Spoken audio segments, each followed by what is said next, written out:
पुत्र कार्तिकेय को ज्ञात हुआ कि सृष्टि की रचयिता ब्रह्मदेव प्रणव शब्द के अर्थ से अनभिज्ञ है, तो उसने ब्रह्मदेव को बंदी बना लिया। अनुभव और आयु में मुझसे कम होने पर भी प्रभु महादेव के पुत्र कार्तिकेय ने मुझे बंदी बनाकर कदापि उचित नहीं किया। अब तो मुझे प्रभु महादेव ही मुक्त करा सकते हैं।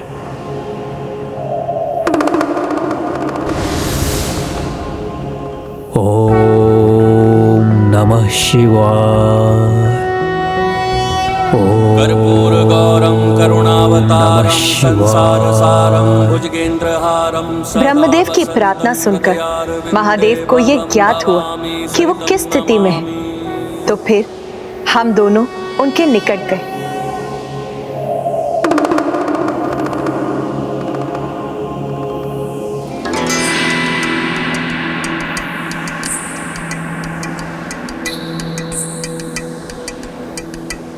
प्रणाम माँ। प्रणाम पिताश्री।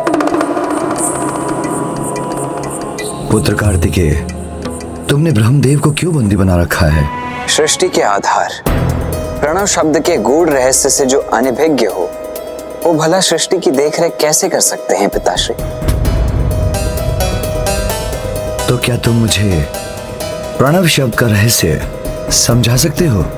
अवश्य पिताश्री, किंतु प्रणव शब्द का गूढ़ रहस्य केवल एक गुरु ही शिष्य को प्रदान कर सकता है, और ज्ञान के आदान प्रदान की मर्यादा के अनुसार गुरु का स्थान शिष्य से ऊंचा होता है। इसीलिए इस प्रक्रिया में यदि आपको मुझसे गूढ़ रहस्य ज्ञात करना है, तो आपको मुझे स्वयं का गुरु बनाकर स्वयं से उच्च स्थान पर स्थित करना होगा। किंतु पुत्र, ये कैसे संभव है? वो तुम्हारे पिता हैं। माँ, जो ज्ञान देता है उसका स्थान उसकी आयु से निर्धारित नहीं होता। इसीलिए यदि पिताश्री को मुझसे प्रणव शब्द के गूढ़ रहस्य को ज्ञात करना है, तो उन्हें मुझे गुरु बनाकर स्वयं से उच्च स्थान पर स्थित करना ही होगा। किंतु पुत्र, जहाँ महादेव, वो स्थान स्वतः ही सर्वोच्च हो जाता है। जगत पिता महादेव से ऊंचा स्थान तो संसार में हो ही नहीं सकता पुत्र। पुत्र कार्तिकेय, गुरु से उच्च तो कोई स्थान नहीं होता, और मैं तुम्हें गुरु के रूप में स्वीकार कर स्वयं से उच्च स्थान देता हूँ।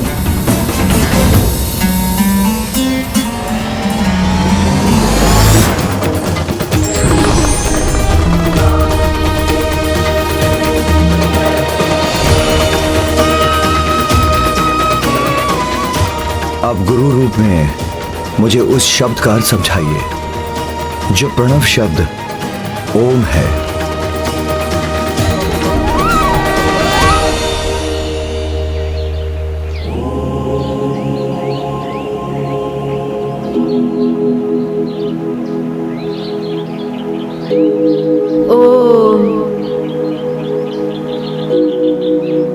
ओम गं गणपते नमो नमः।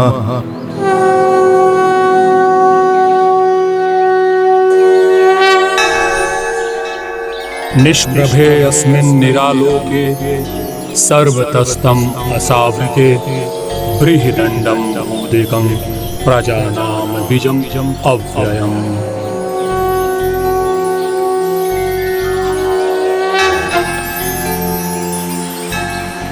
मुझे श्लोक का अर्थ समझाने की कृपा करें गजानन। सृष्टि के आरंभ में कुछ भी नहीं था, प्रकाश भी नहीं था, सर्वत्र अंधकार था। तब उस समय एक बहुत बड़ा अंड प्रकट हुआ, जो सभी प्रजाओं का अविनाशी बीज था।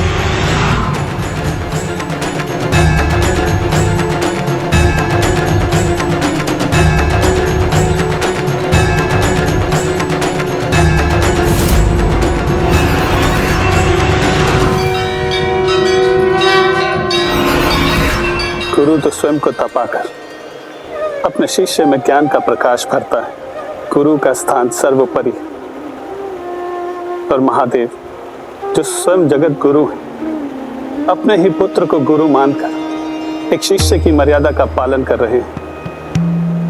अद्भुत है महादेव। हे गुरु गुहान, मैंने गुरु स्वीकार किया है आपको, तो अब मुझे प्रणव शब्द का अर्थ और उसका गूढ़ रहस्य समझाने की कृपा करें।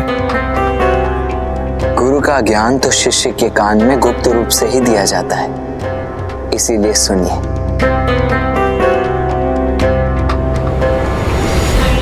प्रणव शब्द अर्थात ओंकार आदि मंत्र है, अनंत ऊर्जा का स्रोत है। आदि मंत्र ओंकार, क्योंकि यदि शिव वाच्य है तो आदि मंत्र उनके वाचक अर्थात वो स्वयं शिव के ही ब्रह्म स्वरूप है। ओम, मैं स्वयं शिव के तेज अर्थात उनकी आंतरिक शक्ति से उत्पन्न हुआ हूँ, इसीलिए मैं भी शिव हूँ और शिव भी मैं। हाँ प्रभु, मैं ही प्रणव हूँ। सुब्रमण्यम, सु अर्थात स्वरूप, ब्रह्म अर्थात ब्रह्म के प्रतीक प्रणव का ही स्वरूप हूँ। सत्य है, प्रणव शब्द ओम महंतम है, अपार महिमामयी है।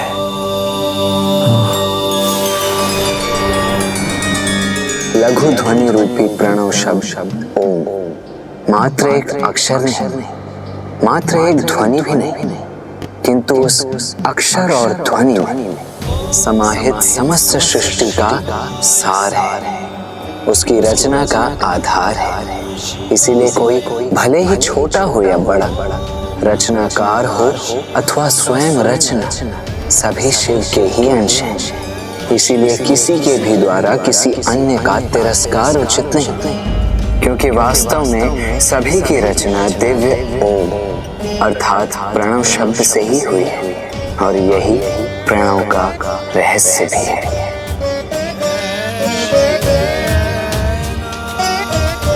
क्षमा प्रभु क्षमा, ज्ञान का अहंकार भी कभी कभी अज्ञानता से ग्रस्त कर देता है। मैं सत्य जानकर भी कुछ समझ नहीं पा रहा था। स्वयं को मैं सृष्टि का रचयिता समझता था, किंतु सत्य अब स्पष्ट है। मैं मात्र एक माध्यम हूँ, किंतु सृष्टि की रचना का मूल आधार तो एकमात्र प्रणव शब्द ओमकार ही है।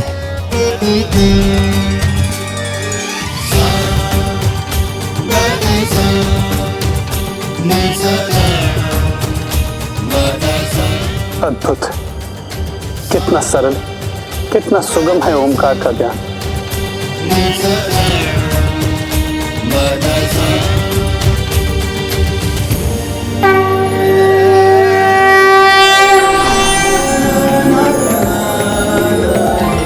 गुरु रूप में मुझे बताने वाले कि प्रणव ही तुम्हारा भी ब्रह्म स्वरूप अर्थात सुब्रमण्यम है, इसलिए आज से तुम्हें भी सुब्रमण्यम कहा जाएगा। सुब्रमण्यम कहा जाएगा। मेरे गुरु बनकर मुझे ज्ञान देने के नाते तुम्हारे नाम के साथ स्वामी भी जुड़ेगा, इसलिए आज से तुम्हें सुब्रमण्यम स्वामी भी कहा जाएगा। इसलिए आज से तुम्हें सुब्रमण्यम स्वामी भी कहा जाएगा। इसलिए आज से तुम्हें सुब्रमण्यम स्वामी भी कहा जाएगा। धन्य है स्वामी आप। पुत्र, आज मैंने तुम्हें अपने नाथ के गुरु अर्थात स्वामी के रूप में देखा है, इसलिए आज मैं तुम्हारे सम्मान में मैं भी तुम्हें एक नवीन नाम देती हूँ, स्वामीनाथ। स्वामीनाथ।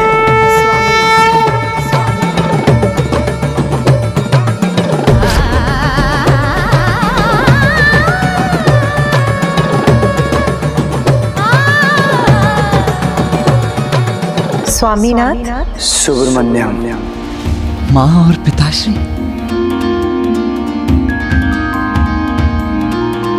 मेरे प्रिय पुत्र,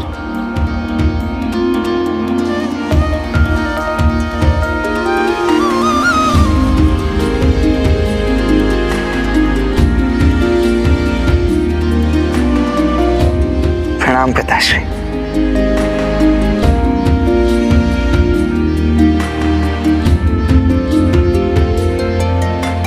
प्रणाम माँ।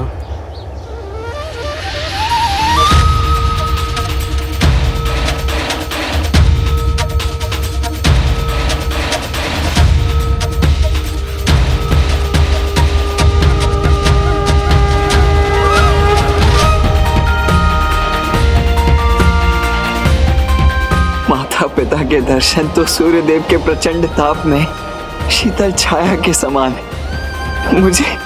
मुझे इस आनंद की प्राप्ति होने वाली है इसका तो मुझे तनिक भी अनुमान नहीं था। किंतु मां, अनुज गणेश कहाँ है? पुत्र, अपने बड़े भ्राता के साथ संपूर्ण परिवार को यहाँ लाकर भोजन कराने का विचार तो उसी का था, किंतु तुम्हारे ही समा अपने कर्तव्य से मुख कैसे मोड़ सकता था वो? मार्ग में ही अपनी कर्तव्य की पुकार सुनकर उसे जाना पड़ा। गुरु द्रोणाचार्य ने धनुर्विद्या की शिक्षा देते हुए अर्जुन से पूछा कि यदि तुम उस पक्षी को देख रहे हो तो बताओ उसके अंग कैसे हैं? अर्जुन बोले, मैं मात्र उस पक्षी का नेत्र देख रहा हूं, अन्य अंगों पर मेरी दृष्टि नहीं है।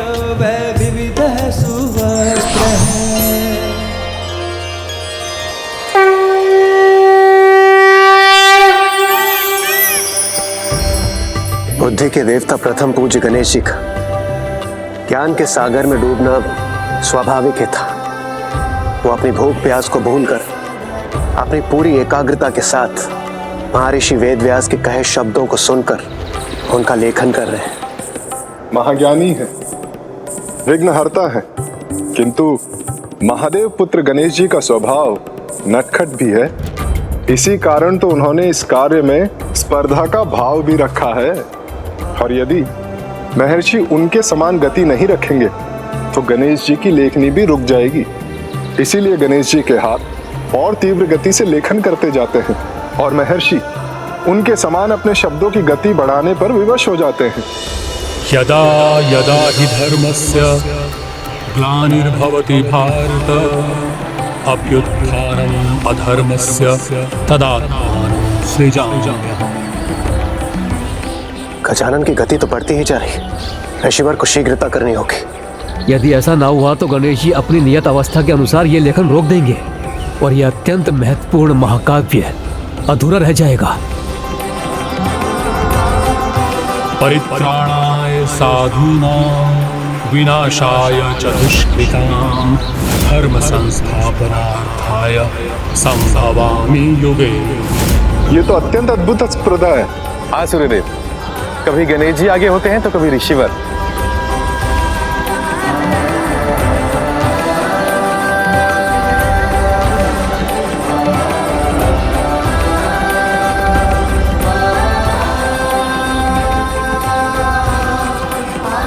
आलोहम निशितम शस्त्रम शरीर परिकर्तनम यो वेत्ति न तू तम घनन्ति प्रतिघात विदम दुषः।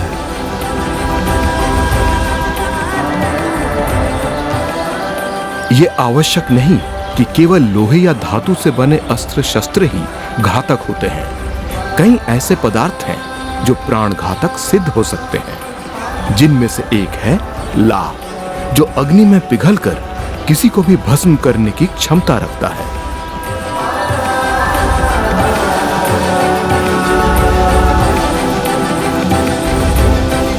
जगत जननी और जगत पिता के शुभ चरण जहां भी पड़ते हैं वो स्थान तो स्वतः ही धन्य हो जाता है।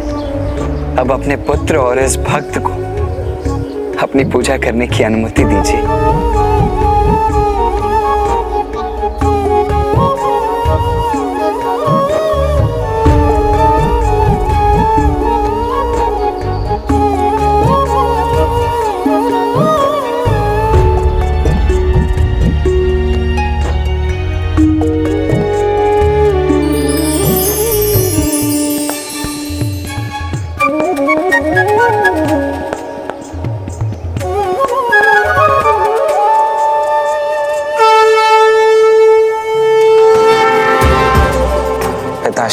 मुझे क्षमा करना, आपको समर्पित करने हेतु मैं बेलपत्र तो पाने में असमर्थ रहा, किंतु मुझे पूर्ण विश्वास है इन सुंदर अर्जुन वृक्ष के पत्रों को अवश्य स्वीकार करेंगे।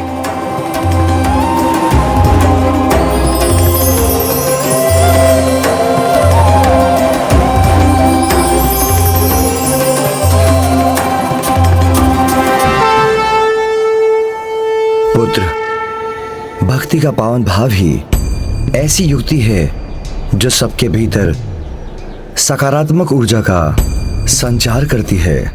आज मेरे लिए ये अर्जुन पत्र ही बेल पत्र के समान है। आज से अर्जुन वृक्ष भी सकारात्मक ऊर्जा से पूर्ण होगा और उसमें औषधीय गुणों का भंडार होगा। पिताश्री, आपकी इस कृपा हेतु आपको कोटि कोटि धन्यवाद। पुत्र, आते ही तुमने हमारी पूजा आरंभ कर दी, किंतु मैं तो तुम्हारे लिए अपने हाथों से पका भोजन लाई थी। कितने दिनों से मेरे लाल ने मेरे हाथों का पका भोजन नहीं खाया। चलो शीघ्रता करो पुत्र। माँ, सत्य में मेरा पेट तो आप दोनों के दर्शन से ही भर गया है। उचित है, अब तनिक भोजन से भी भर लो। नंदी जी। जो आज्ञा माता।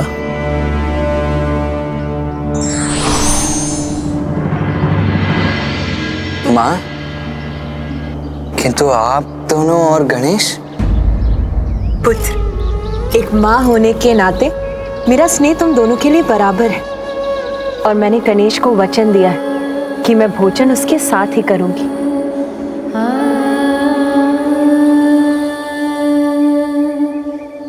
किंतु माँ, आपके हाथों भोजन करने का प्रथम अधिकार तो गणेश का ही है ना?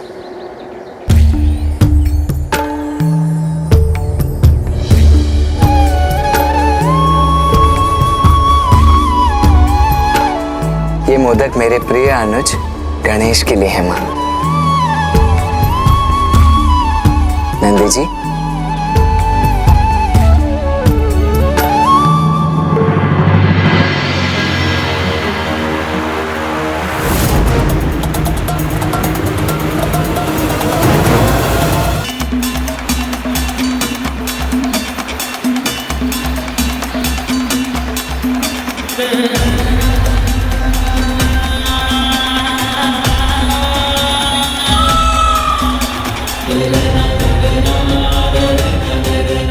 ऋषिवर की गति तो मंद पड़ती जा रही है और गणेश जी अपनी गति बढ़ा रहे हैं। यदि गणेश जी के पास लिखने के लिए कुछ न रहा तो वो अवश्य रुक जाएंगे।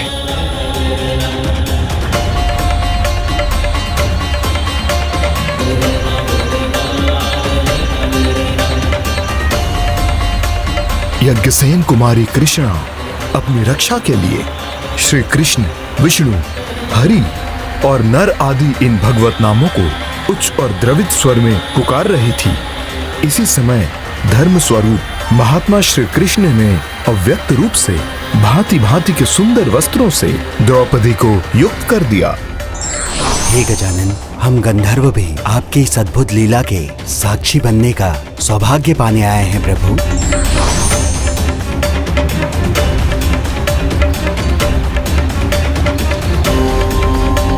ऋषिवर के मुख से श्लोकों की गति गजानन के लेखन की तुलना में और भी मंद हो गई है। ऋषिवर मात्र एक शब्द से गणेश जी से आगे हैं। ऋषिवर तो जैसे रुक ही गए। अब कुछ नहीं हो सकता।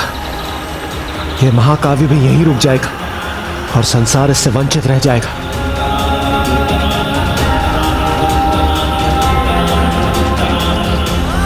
ये स्याही तो अब समाप्त होने वाली है। यदि ऐसा हुआ तो मेरी लेखनी मध्य में ही रुक जाएगी। पुत्र कार्तिकेय, अब तुम शीघ्र भोजन ग्रहण करो। हमें कैलाश भी लौटना है। हाँ पुत्र।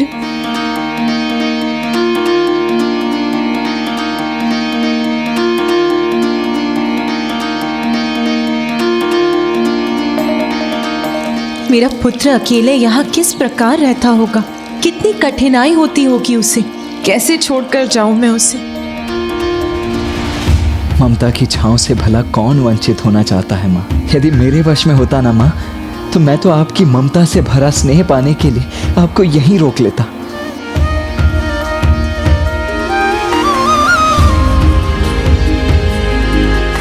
नहीं, मैं कदापि नहीं चाहूंगी। मैं यहाँ रहूंगी पुत्र कार्तिकेय के साथ। नहीं माँ, मैं आपको यहाँ रुकने के लिए कैसे कह सकता हूँ। आप अपने कर्तव्य से बंधी हैं और मैं अपने ही से।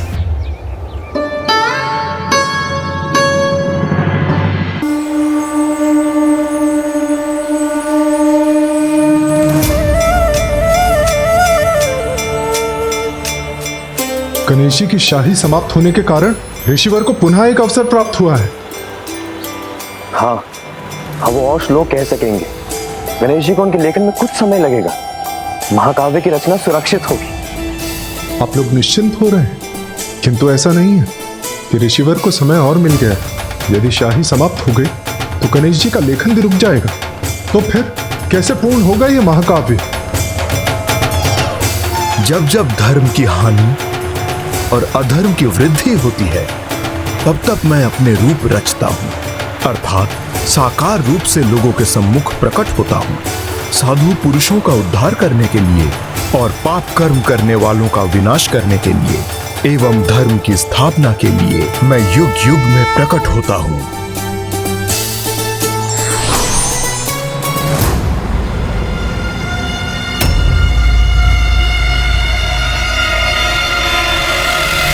शाही की इन अंतिम बूंदों से आप कुछ ही शब्दों का लेखन कर सकेंगे गणेश जी।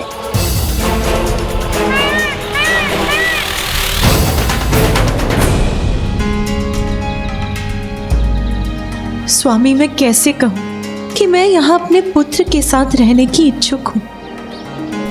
माँ को ऐसा नहीं लगना चाहिए कि मैं उन्हें यहाँ रोकना नहीं चाहता, किंतु मेरे कहने पर वो रुक भी जाएंगे, जो उचित नहीं होगा। मुझे आभास हो रहा है कि आप दोनों एक दूसरे से दूर नहीं होना चाहते। इच्छा तो मेरी भी यही है कि हमारा पुत्र हमारे साथ ही रहे। स्वामी, इसीलिए यहाँ से जाने के लिए मेरे पांव ही नहीं उठ रहे। माँ, नियतिवश हम दोनों की कर्म भूमि विपरीत दिशाओं में है। मैं कर्तव्य के मध्य भावनाओं को कदापि नहीं आने दूंगा।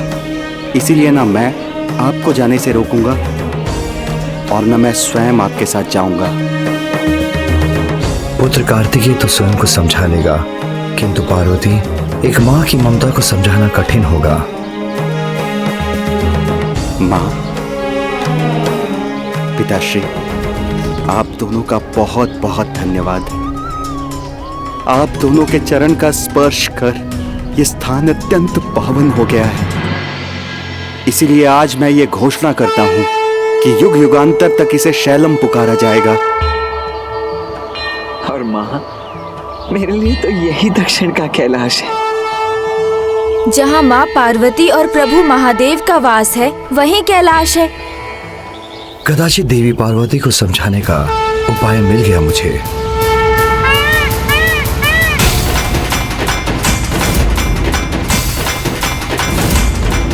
अब स्याही समाप्त हो चुकी है। ऐसा प्रतीत होता है गणेश जी अपनी नियत अवस्था का मान नहीं रख पाएंगे। फिर कैसे होगा यह महाकाव्य पूर्ण? क्या गणेश जी प्रथम बार किसी कार्य में असफल होंगे?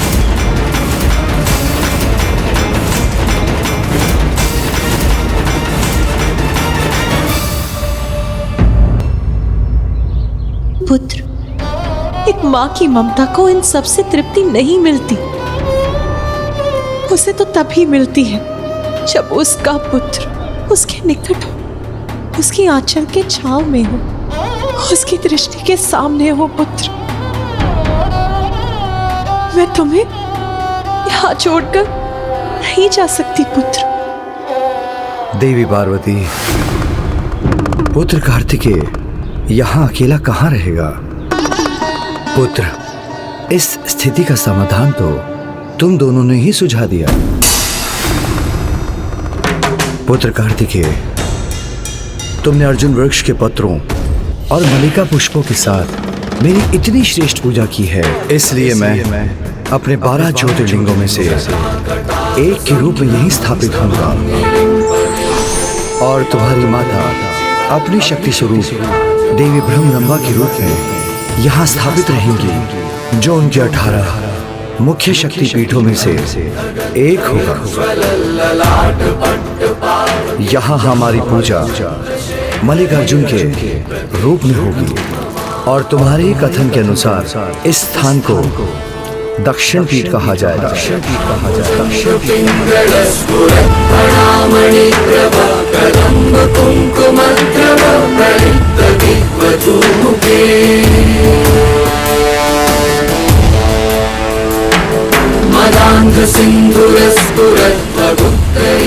महादेव, जहाँ आपका वास वही नंदी का निवास।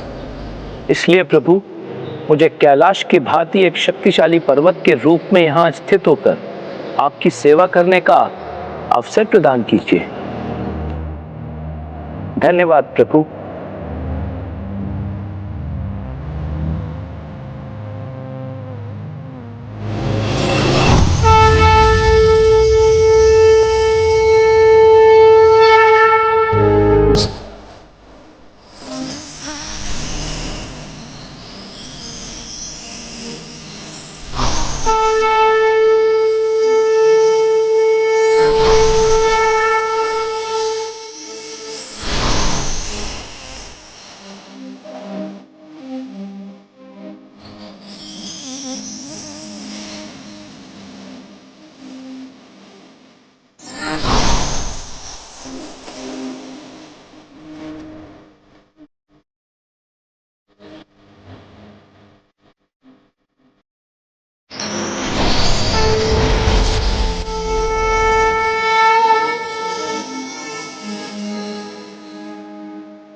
माँ, पिताश्री, यहाँ मल्लिकार्जुन रूप में स्थित होने के लिए आप दोनों का बहुत बहुत धन्यवाद। भविष्य में यहाँ एक महान विशाल मंदिर की स्थापना होगी और यहाँ के भक्तों को आप दोनों की कृपा से आपके भव्य दर्शनों का सुख प्राप्त होगा और यह स्थान सदा सदा के लिए दक्षिण कैलाश के नाम से जाना जाएगा,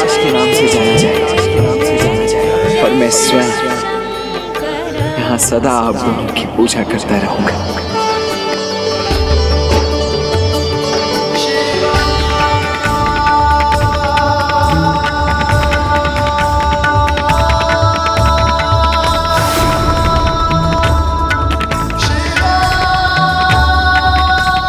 आइए देवी, अब कैलाश चलने का समय हो गया है। नहीं स्वामी, कार्तिकी को यहाँ अकेला छोड़कर जाना मेरे मन को कदापि स्वीकार नहीं। किंतु प्रिय, जब हमारे ज्योतिर्लिंग और शक्तिपीठ के रूप में हमारी शक्तियाँ यहाँ हैं, तो वो हमसे दूर कहाँ है? मैं समझती हूँ स्वामी, और मैं ये भी समझती हूँ कि उसका एक बड़ा लक्ष्य है और उसको उसका कर्तव्य यहीं रहकर पूर्ण करना है। इसीलिए वो कैलाश नहीं लौट सकता। किंतु मैं तो यहाँ रह सकती हूँ ना स्वामी। यदि आप कैलाश जाने के इच्छुक हैं तो जाइए, किंतु मैं कार्तिकेय को यहाँ अकेला छोड़कर कदापि नहीं जाऊंगी। अब मैं पार्वती को कैलाश लौटने के लिए कैसे तैयार करूं?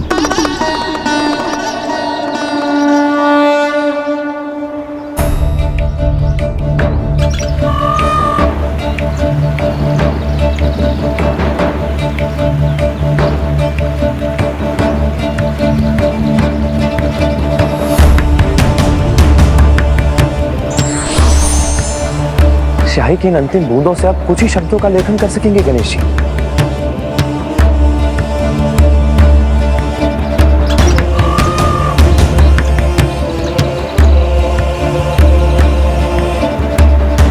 इसके लिए तो माता भूमि देवी से ही प्रार्थना करनी होगी, ताकि वो वचनानुसार हमें और स्याही प्रदान करें।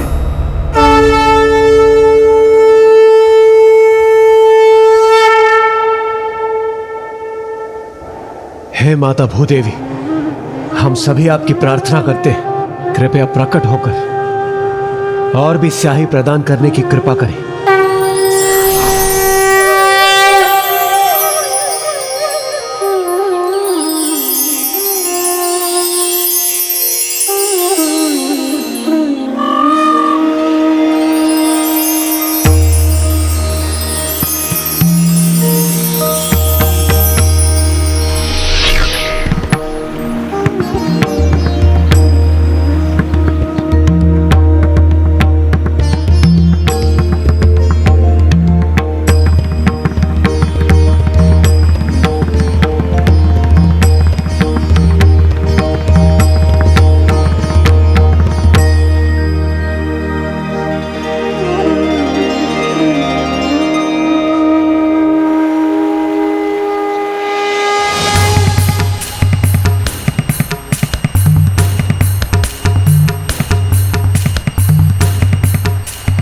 अभिमन्यु का शरीर चक्र की प्रभा से उज्जवल तथा धूल राशि से सुशोभित था। उसके हाथ में तेजोमय उज्जवल चक्र प्रकाशित हो रहा था। उससे उसकी बड़ी शोभा हो रही थी। उस रण क्षेत्र में चक्र धारण द्वारा भगवान श्री कृष्ण का अनुकरण करता हुआ अभिमन्यु क्षण भर के लिए बड़ा भयंकर प्रतीत होने लगा था। कौरवों से घिरा हुआ अकेला अभिमन्यु छत विक्षत होते हुए हिम्मत नहीं हारा।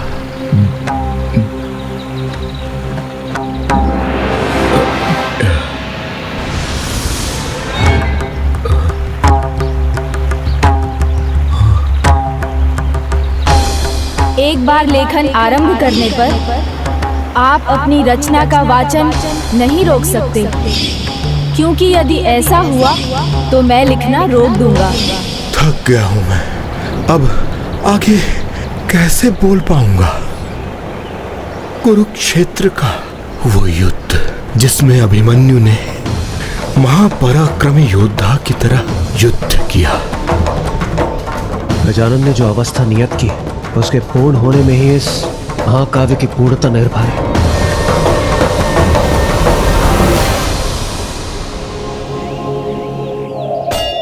प्रिय, आप समझने का प्रयास कीजिए। क्या समझूं स्वामी? आप तो यही कहेंगे ना कि शक्तिपीठ और ज्योतिर्लिंग की स्थापना से हम अपने पुत्र के निकट ही हैं। और फिर मैं कैलाश क्यों नहीं लौटना चाहती? हम इस रूप में उसके निकट तो रहेंगे, किंतु वो फिर भी अकेला रहेगा। वो अपने मन की बात किसके साथ बांटेगा स्वामी? जैसे हम दोनों एक दूसरे के साथ हैं, उसके साथ कौन है? प्रिय, आपने ही व्यथा रखी और आपने ही उसका समाधान भी बता दिया। समाधान? कैसा समाधान? हम दोनों को एक दूसरे का साथ प्राप्त है, किंतु उसे किसका साथ प्राप्त है, यही मुख्य समस्या है ना। उसी का समाधान करना है ना हमें। अर्थात पुत्र कार्तिकेय का विवाह होना चाहिए। आपने सर्वथा उचित कहा स्वामी। फिर मैं आपके साथ कैलाश में चिंता रहित रहूंगी, और कार्तिकेय और गणेश भी दोनों ही अकेले नहीं रहेंगे। और ये तो उचित समय भी है। हमें शीघ्र कैलाश लौटकर अतः शीघ्र उसके लिए कन्या ढूंढनी चाहिए। कार्तिकेय के विवाह के सुझाव ने आपका निर्णय एक पल में बदल दिया देवी। हाँ स्वामी, क्योंकि आपका सुझाव मेरे निर्णय से कहीं उत्तम है।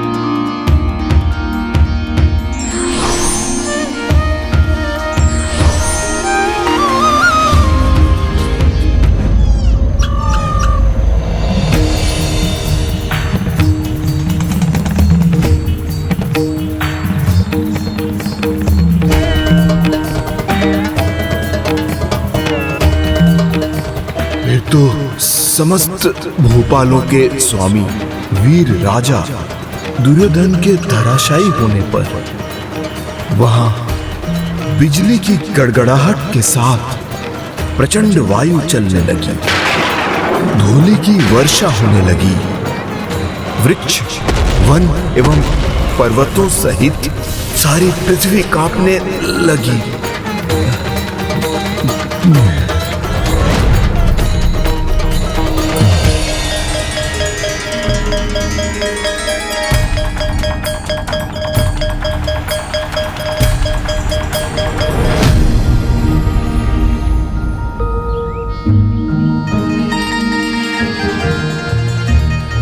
क्या हुआ माँ?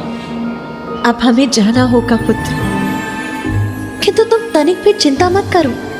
मैं तुम्हें कभी भी अकेला नहीं रहने दूंगी। ज्योतिर्लिंग और शक्तिपीठ के साथ मैं स्वयं भी प्रत्येक पूर्णिमा पर अपने प्रत्यक्ष दर्शन प्रदान करूंगी।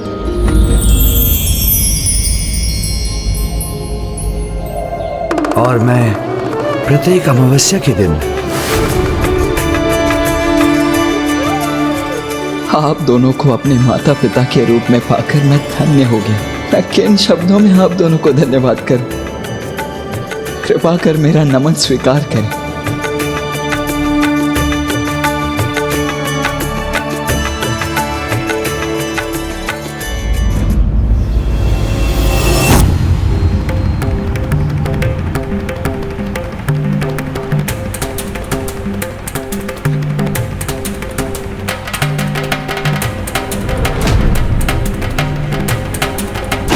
प्रभु ने तो अपनी लेखनी रख दी।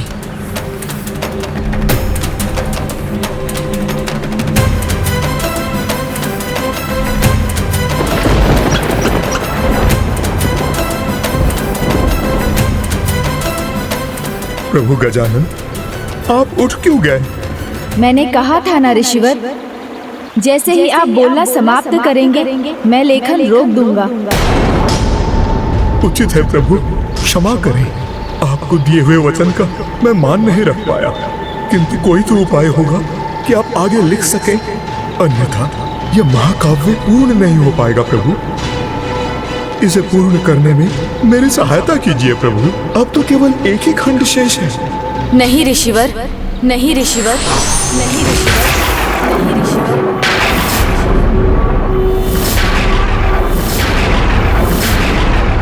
प्रभु, अंतर ध्यान हो गए। अर्थात भारत में धर्म की महागाथा अधूरी रह गई। इस प्रकार भविष्य में जीवों का मार्गदर्शन कैसे संभव? इतना महत्वपूर्ण ग्रंथ अधूरा रह जाए, ये तो उन्हें भी स्वीकार नहीं होगा। तो नियति क्या है? क्षमा करें प्रभु, मैं अपना कर्तव्य अधूरा नहीं छोड़ सकता। मुझे तो इस कार्य को पूर्ण करने का प्रयास करना ही होगा।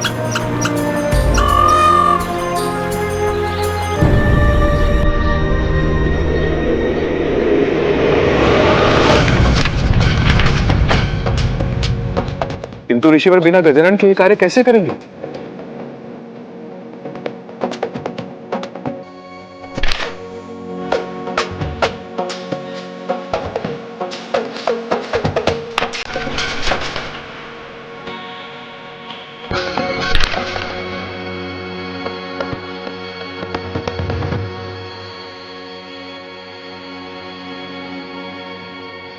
ये क्या? इसका लेखन तो पूर्व में ही हो चुका है। प्रभु ने मेरे बिना बोले ही इसे पूर्ण कर दिया, संपूर्ण काव्य लिख दिया।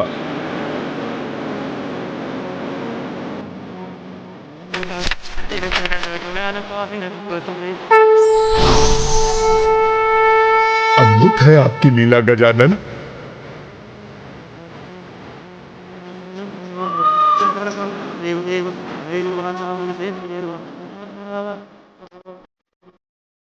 प्रभु, आप तो बुद्धि के देवता हैं।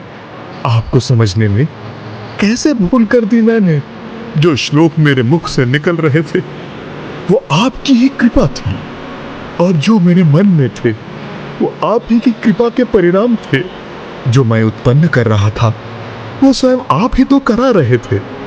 प्रभु, अब मैं ये सत्य समझ गया हूं। मुझे अपने ब्रह्म स्वरूप अर्थात महाज्ञानेश्वर रूप में दर्शन देने की कृपा कीजिए। दर्शन देने की कृपा कीजिए प्रभु, दर्शन देने की कृपा कीजिए प्रभु।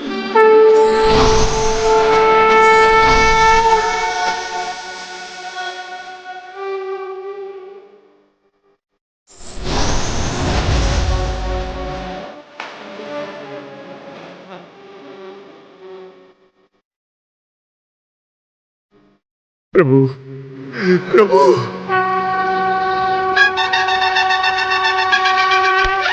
प्रणाम प्रभु।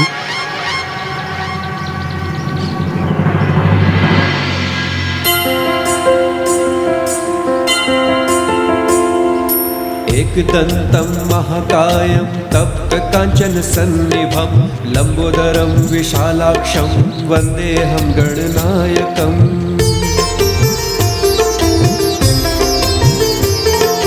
ॐ नमस्ते गणपते त्वमेव प्रत्यक्षं तत्त्वमसि त्वमेव केवलं कर्तासि त्वमेव केवलं धर्तासि त्वमेव केवलं हर्तासि त्वमेव सर्वखल्विदं ब्रह्मासि।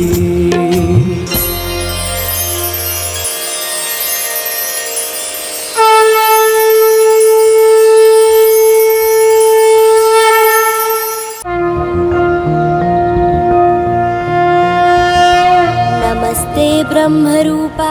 हे ऋषिवर, वैदिक साहित्य श्रेष्ठ है, किंतु आने वाले युग कल युग को ध्यान में रखकर आपने इसे सरल बना दिया, इसलिए आपका ये महाकाव्य महाभारत कहलाएगा। गणपतये नमः।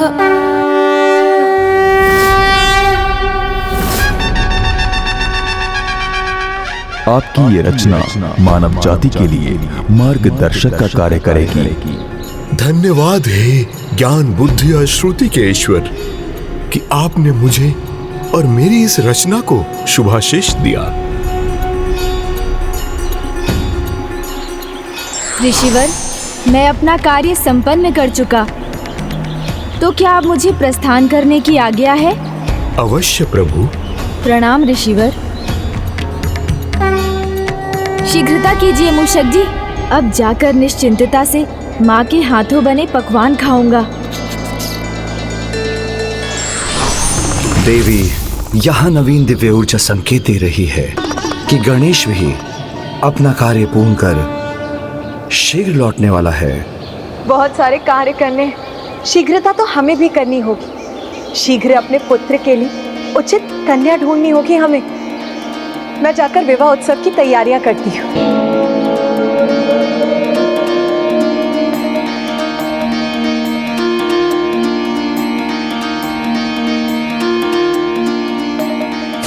गणेश जी का विवाह? गणेश जी के लौटने पर सर्वप्रथम यह शुभ समाचार मैं ही उन्हें दूंगा।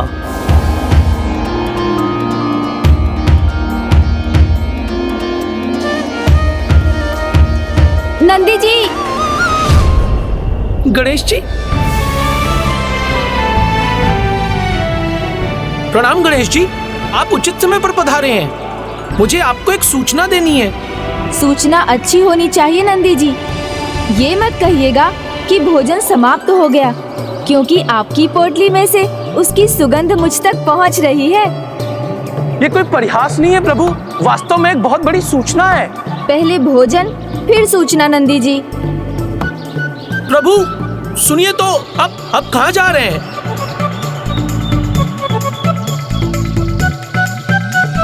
प्रभु सुन तो लीजिए, यह सूचना सुनकर आप आनंदित होकर उछल पड़ेंगे। अच्छा तो सुनाइए नंदी जी। आपका विवाह होने वाला है। माता और प्रभु आपके लिए उचित कन्या ढूंढ रहे हैं।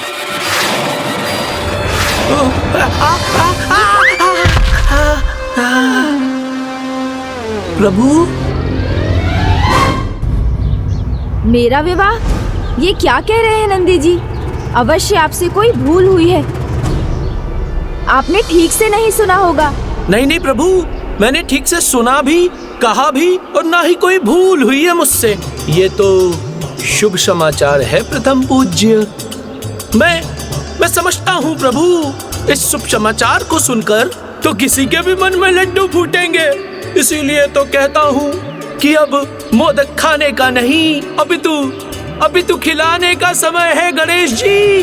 अब आप अपने मन में फूटते हुए मोदकों को समेटिए, तब तक मैं जाकर अन्य लोगों का इस शुभ समाचार से मुंह मीठा करवाता हूँ।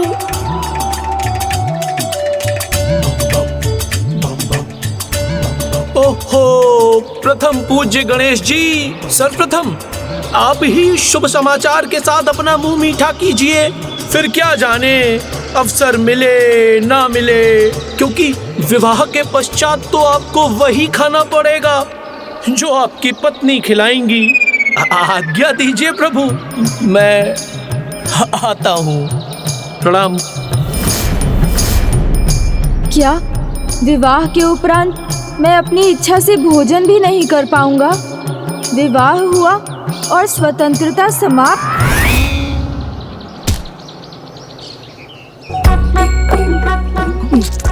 प्रभु प्रभु प्रभु सुनिए तो। वो देखिए प्रभु, वहाँ आपकी होने वाली पत्नी। क्या? कहाँ है मेरी पत्नी? मेरा अर्थ था विवाह के उपरांत वही तो होंगी ना वो प्रभु। मूषक जी, अनर्गल प्रलाप बंद कीजिए। विवाह, ये तो बहुत बड़ी समस्या है। आज प्रथम बार मुझे किसी समस्या का हल नहीं सूझ रहा। मैं तो उलझ गया हूँ। मैंने तो पहले ही कहा था प्रभु। क्या? क्या कहा था? कि मत कीजिए। क्या? क्या नहीं करूँ? यही महान कार्य। बालक हैं, किंतु बालकों वाला कोई कार्य तो आप करते नहीं। संपूर्ण संसार की समस्याएं हल करते हैं। तो फिर सब आपको विवाह के योग्य समझेंगे ना। ऐसा कौन सा महान कार्य कर दिया मैंने मूषक जी कि माँ और पिताश्री मेरा विवाह करने पर तुल गए? क्या नहीं किया है प्रभु आपने? सब कुछ आप ही ने तो किया है। दुष्ट असुरों का अंत और देवताओं की सहायता, और तो और संसार के महानतम ग्रंथ महाभारत का लेखन। तो अब आप ही बताइए, आपको बालक कौन कहेगा भला? जो हुआ सो हुआ, किंतु अब क्या करूं? उसका कोई सुझाव है? हाँ हाँ, क्यों नहीं प्रभु। मेरी बुद्धि के पास तो सुझाव ही सुझाव हैं। किंतु आपके लिए जो सर्वथा उचित है वो ये बताना और जताना कि आप एक नन्हे बालक हैं। नन्हा बालक? आपको अपने व्यवहार से ये दिखाना होगा कि आप अभी भी एक बालक ही हैं। तभी तो आपका विवाह टल सकता है प्रभु। उचित है, किंतु मुझे उसके लिए करना क्या होगा? बताऊंगा, किंतु सर्वप्रथम आप वचन दीजिए कि जो कुछ भी मैं कहूँगा वो आप अवश्य करेंगे। करूँगा, सब कुछ करूँगा। तो फिर आरंभ करते हैं नटखट बालक बनो अभियान, जिसका प्रथम कार्य होगा उत्पत्ति बनो। नन्हा बालक बनना होगा? जी प्रभु, बालक बनके आपको ये दिखाना होगा कि आप अभी विवाह के योग्य नहीं हैं। किंतु मुझे उसके लिए करना क्या होगा? सर्वप्रथम तो आपको मुझे ये वचन देना होगा कि मैं जो कहूँगा आप वही करेंगे। करूँगा, सब कुछ करूँगा, किंतु ये तो बताइए कि करना क्या है? हमारे नटखट बालक अभियान का पहला कार्य होगा उत्पत्ति बनो।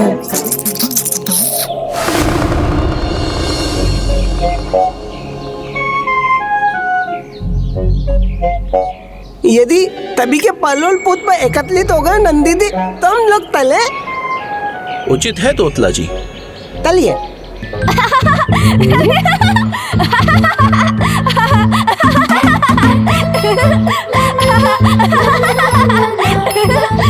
नंदीदी, ये तुम बालक है?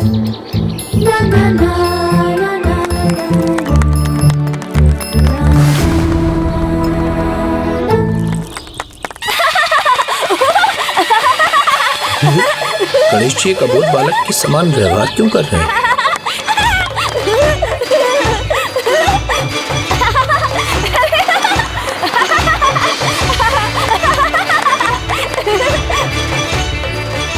स्वामी, गणेश का बाल स्वभाव कितना मनोहर है ना?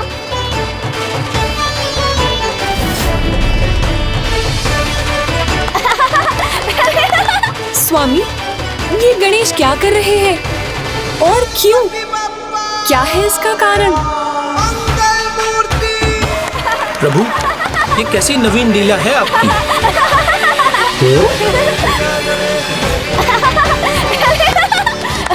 गणेश दी, गणेश दी।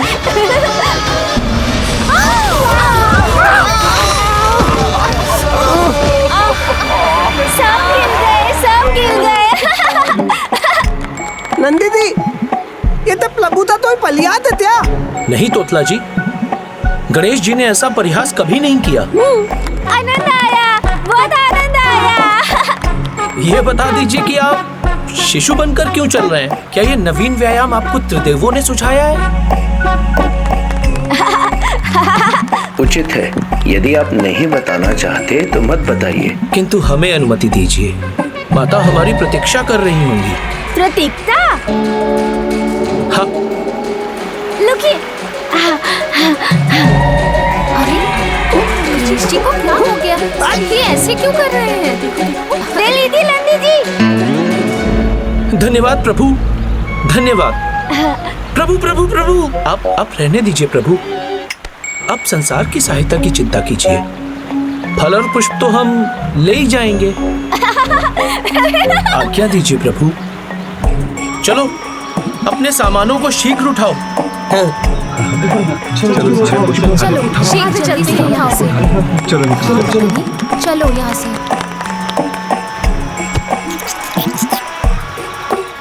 क्यों, उपयुक्त था ना? हाँ प्रभु, किंतु आप रुकिए मत। अभी कार्य संपन्न नहीं, मात्र आरंभ हुआ है।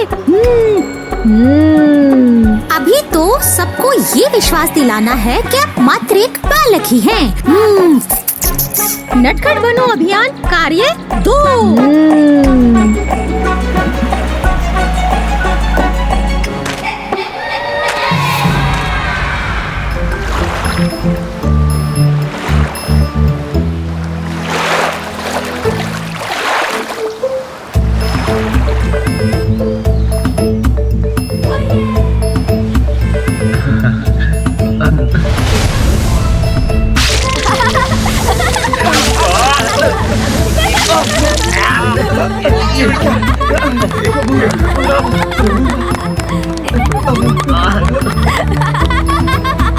प्रभु, हम सभी अभी अभी स्नान करके आए हैं और आपने हमें पुनः मैला कर दिया। प्रभु क्षमा कीजिए, क्षमा।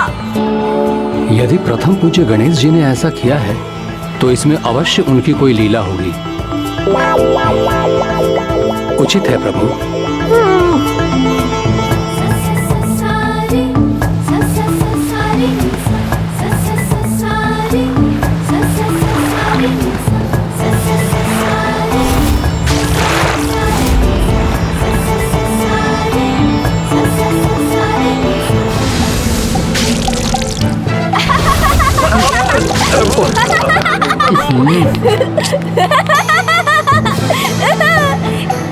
प्रभु, हमें क्षमा करें यदि हमसे कोई भूल हुई हो तो। नहीं, क्षमा तले, अब नहीं करूंगा। ये गणेश जी की कोई लीला है या आज हम सभी को सताने का कोई नया नटखट उपाय सोचा है?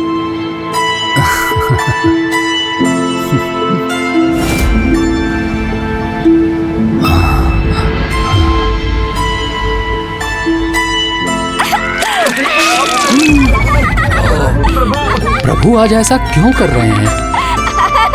प्रभु, मेरी योजना, मेरी सुझाव सफल हो रही है। अब तीसरे कार्य का समय है।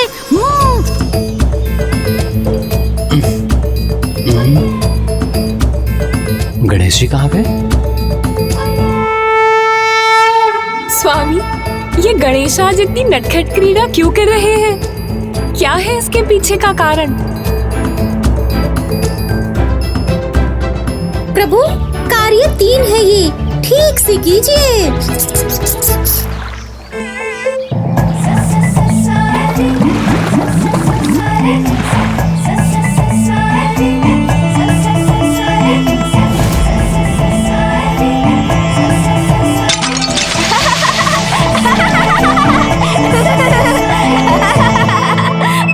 किसने फेंका ये कंकड़?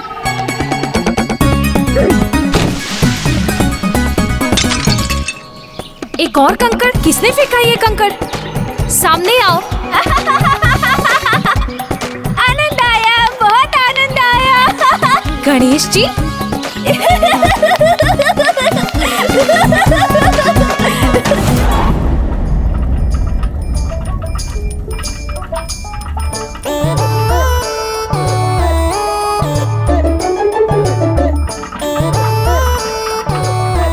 अब कार्य 4 प्रभु।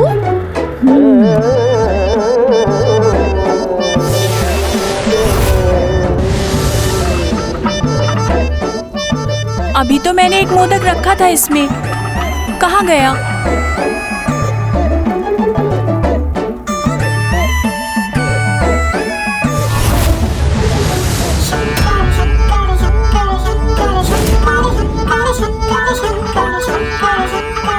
यहाँ तो कोई नहीं है, तो कदाचित मेरा ही भ्रम होगा।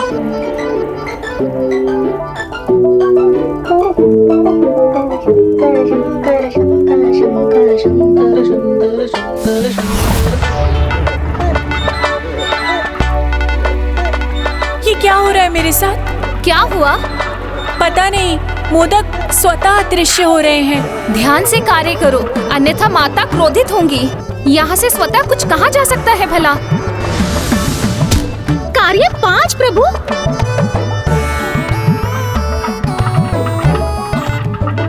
अरे मेरा कलछुल कहाँ गया? नहीं मिला तो खीर जल जाएगी। कार्य 6 प्रभु। अरे मेरा माखन कहाँ गया? यही तो था, क्षण भर में कहाँ गया? कौन है? कौन है हमारे साथ जो क्रीड़ा कर रहा है? कौन हमें सता रहा है?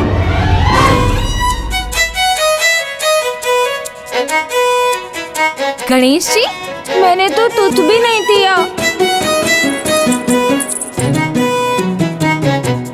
बड़े अचंभे की बात है, जगत को सभी संकटों से बचाने वाले विघ्नहर्ता गणेश जी हमें कठिनाइयों में डाल रहे हैं, और वो भी तब जब कुछ ही दिनों में उनका विवाह होने वाला है। विवाह वही तो नहीं करना है मुझे। आज गणेश को हुआ क्या है? अपनी अटखेलियों से तो आज इन्होंने संपूर्ण कैलाश में सभी को ही अचंभित कर दिया है। नंदी जी, अब तो कुछ करना ही होगा, उन्हें रोकना होगा। रोकना होगा इन्हें। रोकना होगा इन्हें। नंदी दी, दीदी नंदी। ये सभी तो जैसे मेरी प्रतीक्षा में ही खड़े हैं।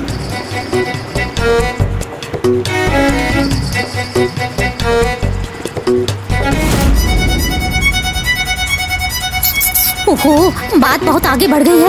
अब मेरा यहाँ से निकलना ही उचित होगा।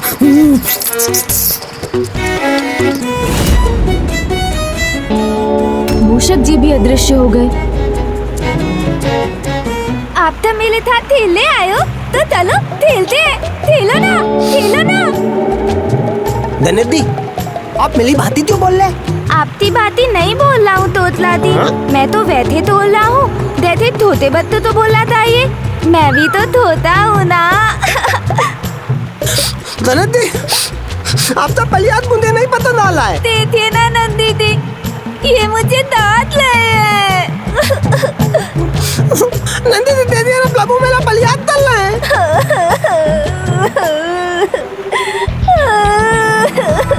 अब आपको रुकना होगा, अन्यथा हम माता के पास जाएंगे। प्रभु तनिक विचार कीजिए, आपका विवाह होने वाला है। विवाह वही तो होने से रोकना है। हाँ, हम माता थे, आपने तितायत तलते आते हैं। संभालिए तोतला जी। तितायत नहीं, अब तो माता जी के पास लेते जाएंगे। हाँ, इन्हें लेकर चलते हैं। माता के पास लेकर चलते हैं, चलो।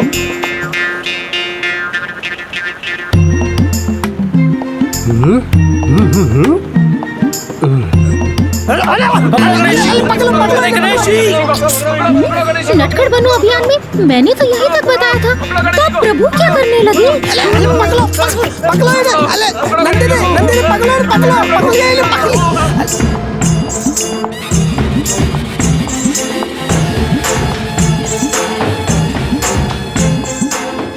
ये गणेश जी ने अपने निकट क्या भगदड़ मचा रखी है? माता अरे दमयंती तो यहाँ है।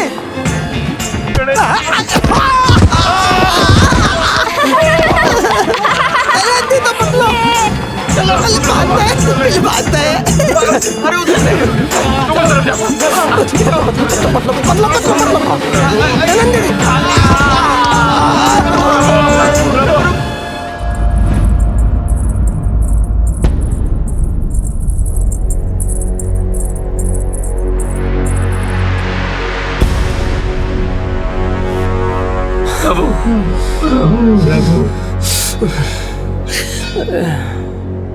आपने बहुत थका दिया गणेश जी। किंतु अब आप और अधिक नहीं भाग पाएंगे। ये कैसी क्रीड़ा कर रहे हैं आप? और गणेश को ऐसे क्यों पकड़ रखा है? प्रणाम माता। क्षमा कीजिएगा माता, किंतु आज विघ्नहर्ता ही हम सबके विघ्नकर्ता बने हुए हैं और ये सब इन्हीं का किया धरा है। हमने तो बहुत सारे फल भी एकत्रित किए थे, वो भी इन्होंने गिरा दिए। और माता मुझे तो मेरी बातें बोलते तिला रहे थे। हाँ। मेरी तो खीर भी जलवा दी इन्होंने। और मोदक बने ही नहीं, ये छुपके से चट कर गए। और माखन के साथ भी यही किया था इन्होंने। अब माता को विश्वास होगा कि मैं मात्र एक बालक ही हूँ। अभी मैं विवाह के योग्य नहीं हूँ। माता अब स्वतः मेरे विवाह का विचार त्याग देंगी।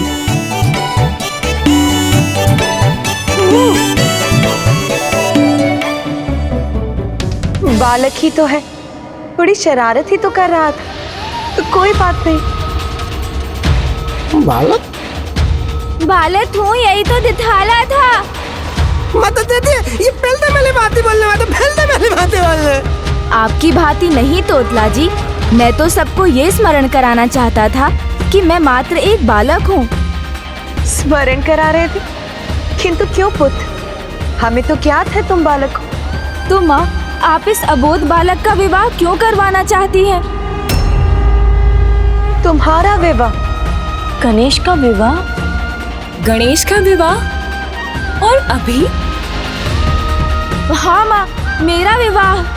तुम्हारा विवाह होने वाला है? ये किसने कहा तुमसे? नंदी जी ने। इसलिए तो मैं जता रहा था कि मैं अभी विवाह योग्य नहीं हुआ।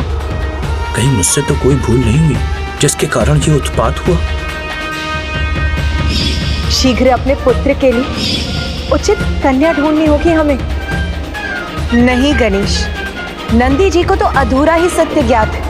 अपने पुत्र के विवाह की चिंता अवश्य है हमें, किंतु तुम्हारी नहीं पुत्र कार्तिकेय की। भैया का विवाह? हाँ पुत्र, तुम्हारे भ्राता का विवाह।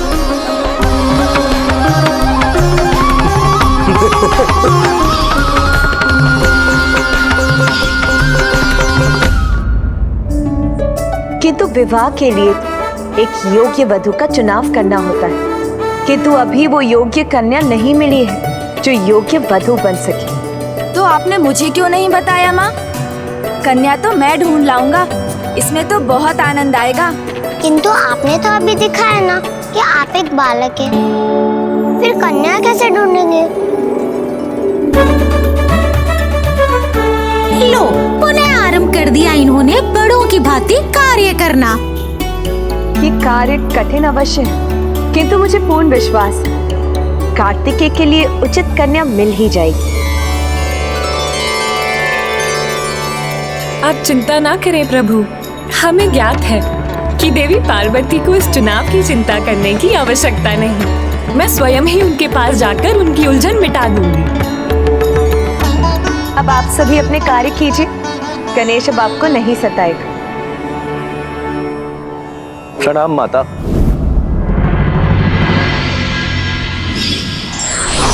प्रणाम बुआ जी, प्रणाम मामी जी। प्रणाम सरस्वती माता, प्रणाम लक्ष्मी माता। कल्याण हो पुत्री। क्यों देवी पार्वती, आप अपने पुत्र कार्तिकेय के लिए योग्य वधू ढूंढ रही है ना? अच्छा हुआ आप दोनों आ गईं। मुझे आप दोनों की सहायता की आवश्यकता थी। चिंता मत कीजिए देवी। देवी लक्ष्मी ने तो कार्तिकेय के विवाह के लिए योग्य कन्या ढूंढ भी ली है। योग्य कन्या ढूंढ भी ली है? हाँ देवी पार्वती, श्री हरि नारायण की पुत्रियाँ, श्री हरि नारायण की पुत्रियाँ, जिन्हें स्वयं पुत्र कार्तिकेय ने अर्धांगिनी के रूप में स्वीकार करने का वचन दिया था। पुत्र कार्तिकेय ने वचन दिया था, किंतु कब? मामी जी, आपने कन्याओं का उल्लेख किया, तो क्या भैया कार्तिकेय की एक से अधिक अर्धांगिनी होंगी?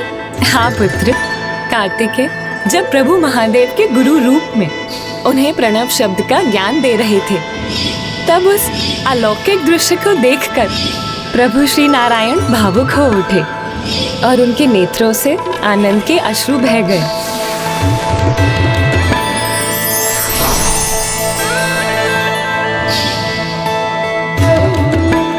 और फिर वो दोनों पुष्प दो सुंदर कन्याओं में परिवर्तित हो गए। प्रभु श्री हरि नारायण के पुत्रियों के नाम हैं अमृतावली और सुंदरावली। और जब नारायण कार्तिकेय की महिमा से प्रभावित हुए तब उनके अश्रुओं से उन दोनों का जन्म हुआ। इसीलिए आरंभ से ही उनके मन में कार्तिकेय के लिए स्नेह और निष्ठा का भाव था।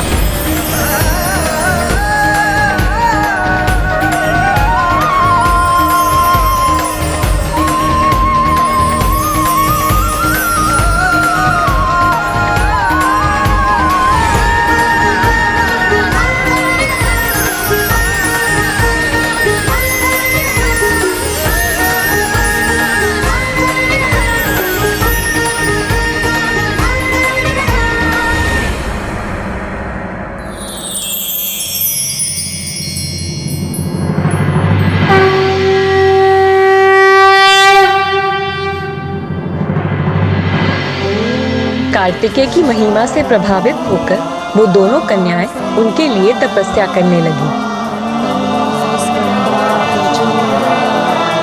ओम तत्पुरुषाय विद्महे महासेनाय तन्नो स्कंदः प्रचोदयात्। ओम तत्पुरुषाय विद्महे महासेनाय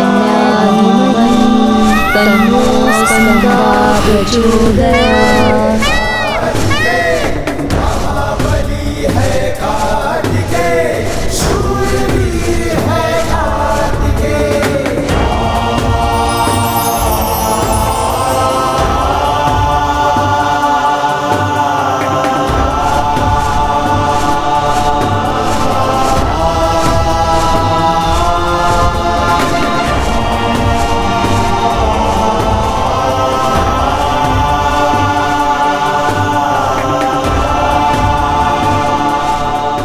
प्रणाम प्रभु।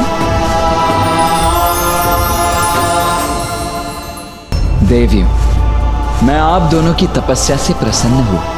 कहिए, क्या प्राप्त करना है आप दोनों को? प्रभु, हम दोनों बहनें प्रभु श्री हरि नारायण की पुत्रियां हैं। आपके भव्य दर्शन से ही हम दोनों का जन्म हुआ है प्रभु, और आपकी सेवा करना ही हमारे जीवन का उद्देश्य है। हम दोनों से विवाह करके हमें धन्य कीजिए।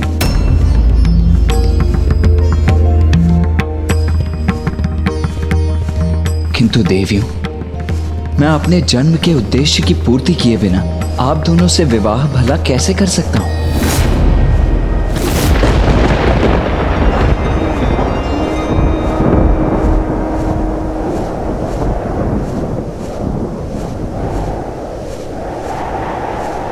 किंतु प्रभु, हमारे जन्म के साथ ही आपके प्रति निस्वार्थ प्रेम की भावना हमारे हृदय में उत्पन्न हो चुकी है। हमारी निष्ठा और हमारे समर्पण का उचित परिणाम दीजिए प्रभु।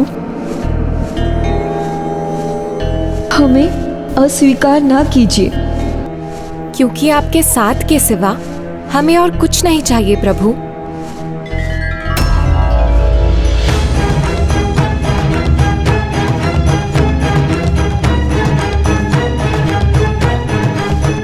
देखिए देवी, मेरी संपूर्ण निष्ठा मेरे कर्तव्य के प्रति ही है, अर्थात दक्षिण के अत्याचारी आतंकी असुरों से सभी को मुक्त कराना। और जब तक मैं उसकी पूर्ति ना कर लूं, तब तक यदि मैं आप दोनों से विवाह कर भी लूं, तो भी आप दोनों पर ध्यान नहीं दे पाऊंगा। इसीलिए अभी आप दोनों से मेरा विवाह करना आपके और मेरे दोनों के कर्तव्यों के लिए अन्याय होगा।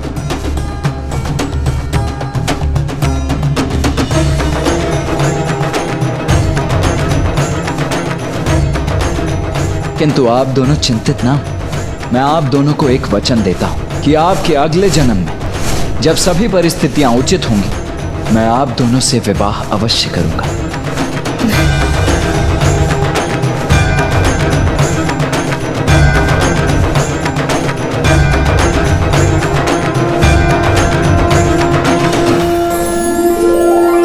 हमारे लिए इतना ही पर्याप्त है प्रभु।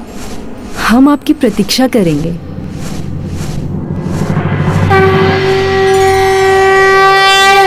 तो क्या भैया के विवाह के लिए हमें उन दोनों देवियों के अगले जन्म की प्रतीक्षा करनी होगी? नहीं पुत्र गणेश, कुमार कार्तिकेय से वचन प्राप्त करते ही उनके जीवन का उद्देश्य पूर्ण हो गया था और वहीं से आरंभ हुई उनके पुनर्जन्म की कथा। देवी पार्वती, आपको यह जानकर प्रसन्नता होगी कि उनका पुनर्जन्म हो चुका है और वो घड़ी दूर नहीं जब कार्तिकेय के संग उनका विवाह संपन्न होगा।